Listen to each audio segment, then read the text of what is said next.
Je pense que je vais décevoir ceux qui se sont réjouis un peu trop vite de ma rupture, concrètement. Donc, ce qui s'est passé hier, c'est que ça faisait un moment déjà avec le confinement que moi et Ahmed, on se prenait un peu trop la tête. Il faut savoir qu'on est parti en Thaïlande, que tous les jours on est ensemble et qu'il n'y a pas un moment où, genre, en gros, on s'est séparés. Et je pense que c'est surtout ça que mon Snap a un peu bloqué parce que j'avais plus de batterie.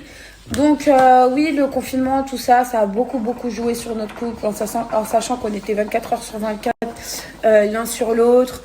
Et qu'on s'était grave pris la tête. Après maintenant, ce qui s'est passé hier, c'est que on est arrivé à un point d'énervement, je pense, lui comme moi. Moi, j'étais super énervée.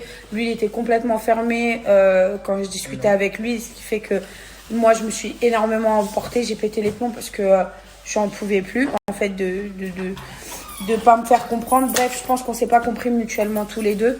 Et ce qui fait que oui, j'ai pris une décision de vous l'annoncer comme ça directement, et même mes proches m'ont dit tu devrais pas autant directement t'énerver et prendre ton téléphone et parler. C'est vrai, c'est peut-être un défaut, mais je suis comme ça et je partage vraiment tout ce qui se passe. Donc je pense que vous avez assez vu pendant un moment, on n'était pas trop ensemble, il était retourné chez lui et tout pour essayer de souffler tous les deux. J'en avais besoin, comme lui, il en avait besoin un peu de respirer, d'aller voir nos amis. C'est pour ça que là, je suis chez mes amis. Lui, il a pris un peu de recul. On a parlé à tête reposée ce matin.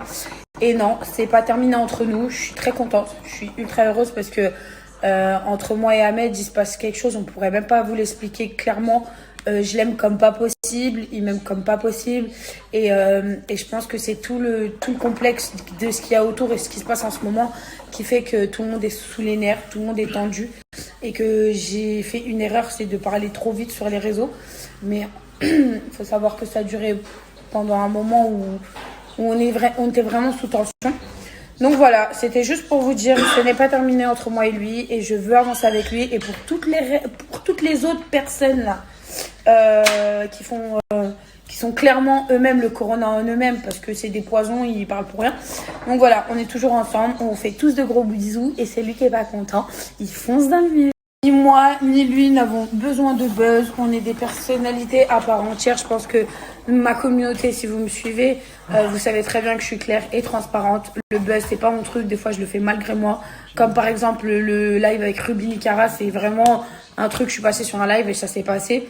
Je ne cherche pas ça. D'ailleurs, dès que j'ai vu que tout le monde a commencé à la prendre en live et que ça commence un peu partir dans un truc chelou le soir, allez, bye. Je me retire des lives, j'ai pas besoin de ça. Donc voilà, oui, je l'aime, oui, j'ai envie d'avancer avec lui, oui, on est un couple d'êtres humains, donc oui, il y a des hauts et des bas, c'est normal, et voilà, tout simplement. Donc, il y en a certains qui vont être très déçus, parce qu'ils ont trop parlé vite, et il y en a d'autres qui se rejoueront pour nous, et ces gens-là, c'est les personnes qui font partie de notre cœur, et c'est les gens qui veulent notre bien. Le reste, on s'en bat les yucks, en fait.